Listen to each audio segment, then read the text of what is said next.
দিচ্ছে না কেন এটা বুঝবেন এই হাদিসটা বুঝলে যে এক মুমিন আর এক মুমিনের শক্তি যোগাতে হয়, এখানে শক্তি যোগাতে পারছে না। কিভাবে শক্তি যোগাতে হয়? এবার যিনি পালিয়ে গেলেন হেলিকপ্টারে চড়ে দেশ থেকে, উনি কি চেয়েছিলেন চলে যেতে? চাননি। তার দলের লোকরা চেয়েছিল, চায়নি। গেল কেন? বাধ্য করেছে কে? কেউ বাধ্য করে নাই। যখন দেখেছে সবাই ঐক্যবদ্ধ হয়ে গেছে, কি শব্দ বললাম? ঐক্যবদ্ধ, সবাই এক হয়ে গেছে। এমনকি বাম বলেন, নাস্তিক বলেন, রাজনৈতিক বলেন, অরাজনৈতিক বলেন, ছাত্র বলেন, কৃষক বলেন, শ্রমিক বলেন, মাদ্রাসার সাধারণ এই শিক্ষক ছাত্র বলেন, এমনকি যাদের আত্মীয় স্বজন গুমের শিকার, ক্রস ফায়ারের শিকার, আয়না ঘরে বন্দী, তারা বলেন, সবাই সব মতামত ভিন্নতা সব ভুলে একসঙ্গে যখন ময়দানে নেমে এসেছে, বুঝেছে খাবার সামনে থাকলেও খাওয়ার টাইম নাই, জাতির উদ্দেশ্যে কিছু বলতে মনে চাইলেও বলার সুযোগ নাই, এমনকি বেডরুমের মধ্যেও কাপড় চোপড় যা আছে সব গুছানোর সুযোগ নাই। কেন? জাতি যখন ঐক্যবদ্ধ হয় কেউ পারে না তাদেরকে রমিয়ে রাখে। পুলিশও তখন গিয়ে বলতে বাধ্য হয়, স্যার গুলি একটা মারলে একটাই যায়, কি রে ভাই একটা মারলে 10টা যাবে নাকি? বাধ্য স্যার গুলি শেষ হয়ে আসছে, কি করবো বলেন? ইজ্জত বাঁচান, না হলে আমাদেরকে মেরে মেরে ঝুলিয়ে রাখবে ব্রিজের সাথে, ইজ্জতটা বাঁচান। কেউ পারে না ঐক্যবদ্ধ জাতিকে দমিয়ে দিতে। দুনিয়াতে মুসলমান 200 কোটি, ইসরায়েল ইহুদি 1 কোটি। 70 বছরের বেশি সময় ধরে আমাদের প্রথম কেবলা দখলের আগে কিভাবে ইন্ডিয়া, পাকিস্তান, বাংলাদেশ মিলালে 3 দেশ মিলালে মুসলমান আছে কত? আরে বাংলাদেশে আছে ধরেন 14-15 কোটি, ইন্ডিয়ার মধ্যে মুসলমান আছে 20 কোটিরও বেশি, এবং সরকারি হিসাবে কম দেখায়, ওরা সবসময় কমায় দেখায়, বাস্তবিক সংখ্যার চাইতে বেশি। আর পাকিস্তানে তো সংখ্যাগরিষ্ঠই মুসলমান, আফগানিস্তানে তো প্রায় বলতে গেলে সবই মুসলমান। এত মুসলমান থাকার পরও বাবরি মসজিদ ভেঙে রাম মন্দির বানালো কিভাবে? আসামের মধ্যে শত শত মাদ্রাসা মসজিদকে বিরান করলো কিভাবে? দারুণ দেওবন্দকে পর্যন্ত ব্ল্যাক লিস্টে ঢুকালো কিভাবে? জিনজিয়াংয়ের বুকে আমাদের ভাইদেরকে পুরো অঞ্চলটাকে মুসলমানের জন্য জেলখানা বানিয়ে রেখেছে কিভাবে? আরাকানের রোহিঙ্গারা আজও স্বাধীনভাবে দেশে ফিরে যেতে পারলো না, কিসের কারণে? আর ইয়ামানের মুসলমান, সিরিয়ার মুসলমান, পৃথিবীতে 200 কোটি মুসলমান থাকার পরও সেখানে মাজলুম হচ্ছে কোন যুক্তিতে? ইয়ামানের শিশুরা না খেয়ে খেয়ে কঙ্কালসার হয়ে যাচ্ছে। মালি, সোমালিয়ার কালো কালো মুসলমান প্রতিদিন শহীদ হচ্ছে, কারীরা ধর্ষিত হচ্ছে। ডক্টর আফিয়া সিদ্দিকা 2 দশক ধরে আমেরিকার কারাগারে পচে করে মরছে। দুনিয়াতে 200 কোটি মুসলমান থাকার পরও অল্প কিছু কাফের মুশরিক এগুলো করছে কিভাবে? বাংলাদেশে নাস্তিক কয়টা? এই মাহফিলে যত লোক আছেন না, পুরো দেশ খুঁজলেও এতগুলো আদর্শিক খাঁটি নাস্তিক পাওয়া যাবে কিনা সন্দেহ। এক মাহফিল পরিমাণ লোককে যদি পুরো দেশে নাস্তিক বলে না হয়, ওরা দেশটারে সারা বছর গরম রাখে কিভাবে? আমরা এতজন মিলেও কিছু করতে পারি না, ওরা 100 জন 200 জন মিলে গোটা দেশ না গোটা দুনিয়ায় কাঁপায় রাখে কিভাবে? আর এটাই হলো আদর্শিক ঐক্যের ফল। ওরা মানুষ কম হতে পারে কিন্তু সবাই মিলে একই মিশন নিয়ে কাজ করে। আমরা মানুষ বহুত হতে পারি কিন্তু একই মিশন নিয়ে দীর্ঘমেয়াদী পরিকল্পিত কাজ করতে পারি না। কাজ করি না এটা বলি না, আমার বাক্য খেয়াল করবেন। একই মিশন নিয়ে দীর্ঘমেয়াদী পরিকল্পিত কাজ করতে পারি না, একই মিশন নিয়ে দীর্ঘমেয়াদী পরিকল্পিত কাজ করতে পারি না। আল্লাহ নবী কয়জনকে নিয়ে ইসলাম কায়েম করেছিলেন মদিনার বুকে? কয়জন? 1,50,000, 20,000, 10,000? কয়জন? নবী যখন হিজরত করেন মুসলমানের সঙ্গে কত দেখেন?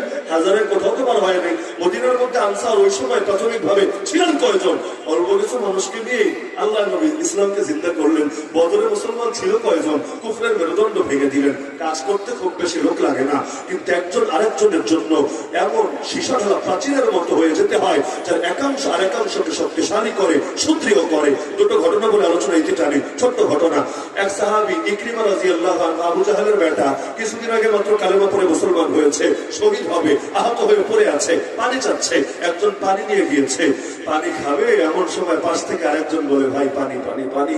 চাইলে আমার মতো মানুষ হলেও চিন্তা করতাম যে একটু খায়া তাড়াতাড়ি বাকিটা অরে নেই, কিন্তু এতটুকু দেরি করেন নাই। আরে আমার চিন্তা করে হবে, যাও ভাইয়ের কাছে নিয়ে যাও। দ্বিতীয় জনের কাছে নিল, পানি মুখে দেওয়ার আগেই 3 নম্বর আরেকজন পাশ থেকে চাইলো, বললো আমার চিন্তা করে হবে, আমার ভাইয়ের কাছে নিয়ে যাও। 3 নম্বর জনের কাছে গেল, শহীদ। 2 নম্বর জনের কাছে ফিরে আসলো, শহীদ। প্রথম জনের কাছে ফিরে আসলো, শহীদ। 3টা প্রাণ ঝরে গেল, কারো পানি খাওয়া হলো না। তো শেষ মুহূর্তেও কোরবানি কারে বলে, স্যাক্রিফাইস কারে বলে, আল্লাহর জন্য ভালোবাসা কাকে বলে, গোটা উম্মতকে শিখিয়ে গেল।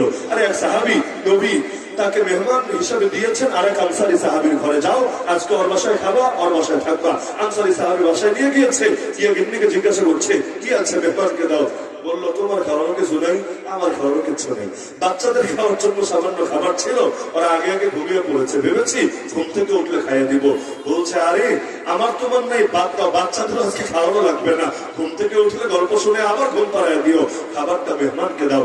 নবীর মেহমান ঘরে এনেছি, তাকে খুশি করতে না পারলে নবী খুশি হবেন না, নবী খুশি না হলে কি আল্লাহ খুশি হবেন? জলদি মেহমানকে দাও। কিন্তু এখন চিন্তায় পড়েছে, মেহমানকে দিবে ভালো কথা, মেহমানকে আর মেজবান ছাড়া খাবে? আর বাচ্চাদের খাবার এটা যদি আবার মেজবান মেহমান শেয়ার করে খায়, আরে পেট ভরা তো দূরের কথা, মূল ক্ষুধাই তো মিটবে না তাদের কারো। এজন্য স্ত্রীকে বুদ্ধি শিখালে কাজ করো, খাবার দেওয়ার আগে তুমি কৌশলে বাতিটা নিভিয়ে দিও, মেহমান যাতে তেল না পায়, সে ভাববে বাতির তেল ফুরিয়ে গেছে। আর ওই যুগে রাতের বেলা তেল ফুরালে দোকান কই পাবে? অসম্ভব না, অন্ধকারই খেতে হবে, ফ্ল্যাশ লাইট টর্চ লাইট তো আর নাই, তো সেটাই হলো, অন্ধকারে খাবার দেওয়া হলো, মেহমান তৃপ্তি করে খেলো। পাশে বসে মেজবান খাবার তো নাই, কি খাবে? মুখ আর দাঁত দিয়ে এমনি আওয়াজ করলো, ভাতটা ধরেছে এমন, আমিও খাচ্ছি তোমার সাথে, তুমিও খাও, অথচ খাওয়ার কিচ্ছু নাই, না খেয়ে রাত কাটিয়ে দিল।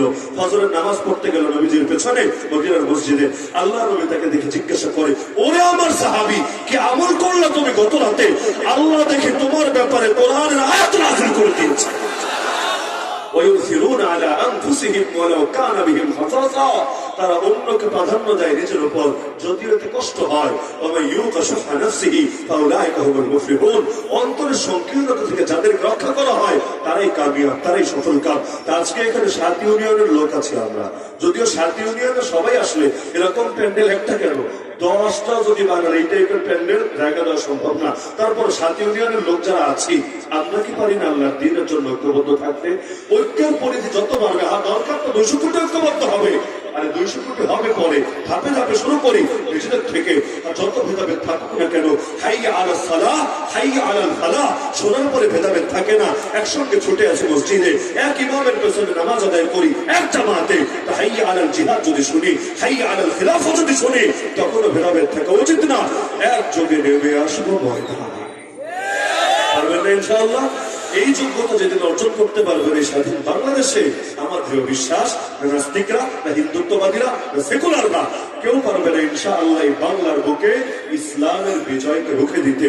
তারপর যদি অস্ত্র দিয়ে রুখে দিতে চায়, মুসলমান প্রয়োজনে জান দিবে, শাহাদাত বরণ করবে, কিন্তু নিজের রক্তের বিনিময়ে হলো আল্লাহ জমিন, আল্লাহ দিনকে জিন্দা করবে। আল্লাহ তাআলা আগামী বাংলাদেশকে ইসলামের বাংলাদেশ বানিয়ে দেন, আগামী বাংলাদেশকে কোরআনের বাংলাদেশ বানিয়ে দেন, আমাদের সবাইকে মৃত্যু পর্যন্ত দ্বীনের খেদমতে অটল এবং অবিচল হয়ে থাকার তৌফিক দেন। আমিন।